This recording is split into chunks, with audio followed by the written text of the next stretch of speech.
You wake up at 3 in the morning with your heart racing and your mind already at war with itself. The room is silent, but your thoughts are screaming.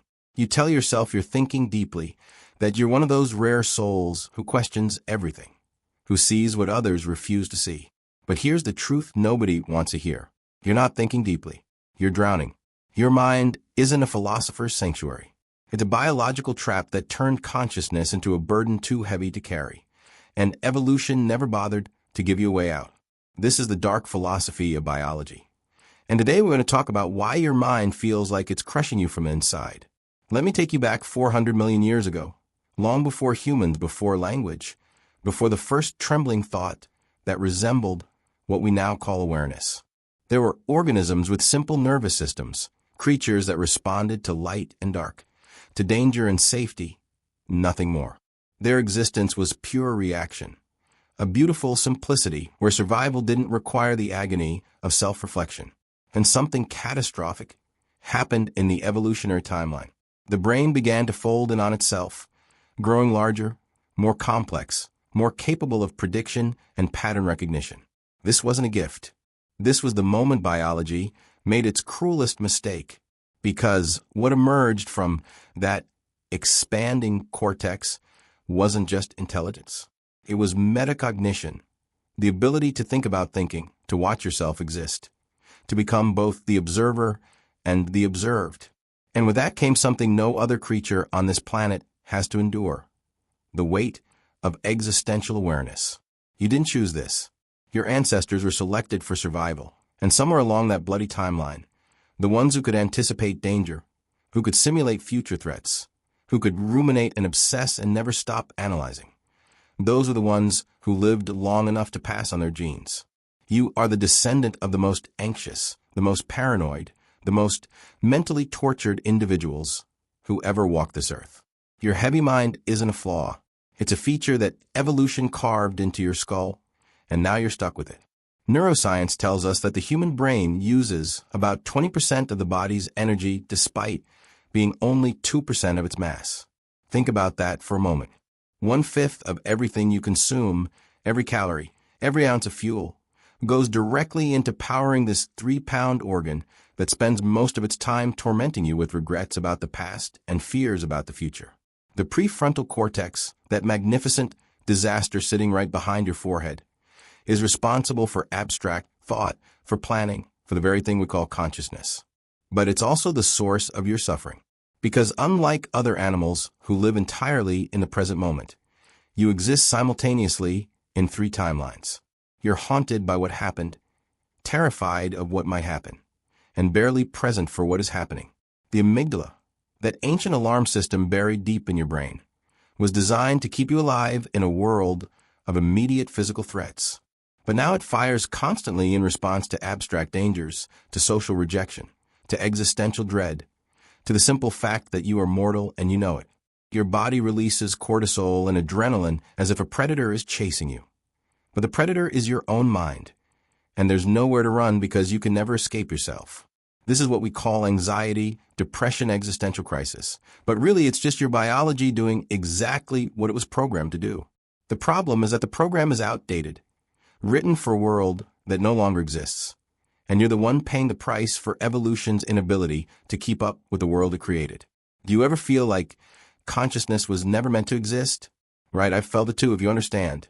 Because here's what philosophy has been dancing around for centuries, but biology can finally explain.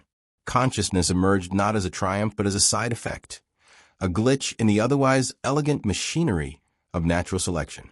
The philosopher Thomas Metzinger argued that the self is a hallucination, a story your brain tells itself to make sense of the chaos of neural firing. You experience yourself as a unified being with continuity across time. But that's an illusion constructed moment by billions of neurons desperately trying to create coherence where none actually exists. And the cost of this illusion is enormous. Because once you can think about yourself, you can judge yourself.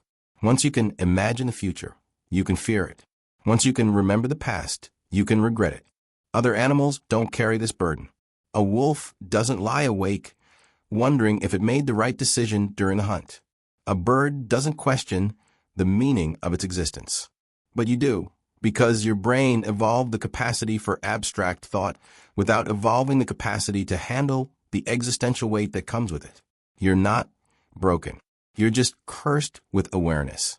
Let me tell you about the default mode network, that collection of brain regions that activates when you're not focused on the external world. Scientists discovered it by accident when they noticed that certain areas of the brain became more active during rest than during tasks. This network is responsible for mind wandering, for daydreaming, for the constant internal monologue that narrates your life. It's the voice in your head that never shuts up, that replays conversations from years ago, that rehearses arguments you'll never have, that generates an endless stream of thoughts you didn't ask for and can't control. And here's the dark truth that meditation practitioners have known for millennia, but neuroscience has only recently confirmed. This network is the source of most human suffering. When you're fully absorbed in an activity, or in what psychologists call flow state, the default mode network quiets down, and suddenly life becomes bearable again. But the moment you stop, the moment you have a free second, that network roars back to life and your mind becomes heavy again. You call this thinking deeply, but it's not depth. It's drowning in the noise of a biological system that was never designed to be this self-aware. The heaviness you feel isn't intellectual sophistication. It's the weight of carrying a consciousness that shouldn't exist, wrapped in a nervous system built for a world of simple survival. Trapped in a society that demands constant productivity and performance while your brain screams for relief that never comes. The existentialists knew this. Kierkegaard called it dread, that vertiginous feeling of standing at the edge of infinite possibility with no guardrails. Sartre called it nausea, the visceral disgust that comes from recognizing the absurd contingency of your own existence. Camus built an entire philosophy around the idea that life is absurd precisely because our need for meaning crashes against a universe that offers none. But they were working with philosophy alone, without the neuroscience to explain why this feeling is so universal, so inescapable. Now we know it's not just a philosophical problem, it's a biological one. Your brain generates consciousness, that strange loop of self-reference where awareness becomes aware of itself. And the result is a creature capable of questioning everything, including its own existence. You can't think your way out of this because thinking is the trap itself. Every attempt to understand your suffering just deepens it. Every moment of analysis adds another layer to the weight you're carrying. And evolution doesn't care. Natural selection doesn't optimize for happiness or peace of mind. It optimizes for reproduction and survival. And if that means you spend your entire life carrying a heavy mind, that's the price of being the most cognitively advanced species on a planet that has no purpose, no plan, no concern for your well-being whatsoever. But here's where it gets strangely beautiful in its horror. Because recognizing this, truly understanding that your heavy mind is not your fault, that it's the inheritance of 4 billion years of blind evolutionary fumbling, that's where something shifts. Not liberation exactly, because there is no escape from consciousness once it exists, but acceptance. The kind of dark, tragic acceptance that says, yes, this is unbearable. And yes, I will bear it anyway. The weight doesn't disappear. It never disappears. But maybe, just maybe, when you stop pretending it's a sign of how deeply you think, when you stop glorifying suffering as if it makes you special, when you finally see it for what it is, a biological accident that turned awareness into agony, maybe then you can put the weight down for just a moment. Not forever. Just long enough to breathe. Just long enough to remember that every human being who has ever lived has carried this same crushing awareness, this same existential burden. And somehow, impossibly, most of them kept going.